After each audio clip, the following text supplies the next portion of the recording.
Saida, jon singlim.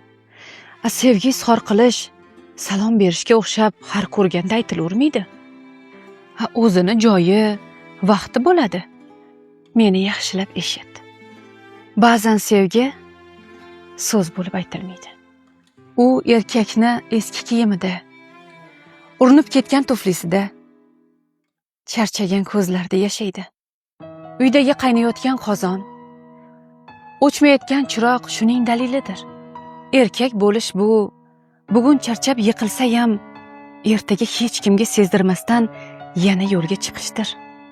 Bugungi og'riqni sukut bilan yopib, ertangi mas'uliyatni his qilishdir.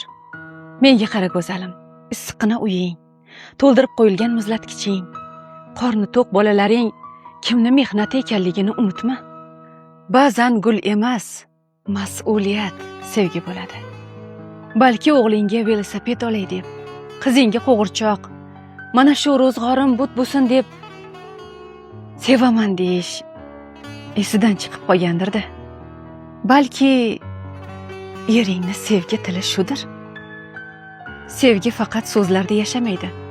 Ba'zan u jimlik ortidagi fidoyilikda yashaydi. Uni eshitish shart emas, uni ko'ra bilish kerak. Uni his qilish kerak. Saida, pochchang keldilar. Keyin gaplashamiz. Assalomu alaykum. Va alaykum assalom. Yaxshi keldingizmi? Navbatchilik qalay o'tdi? Rahmat. Shahlo, Labbay.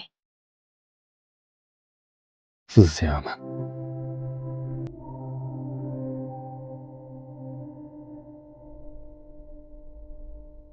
Rahmat.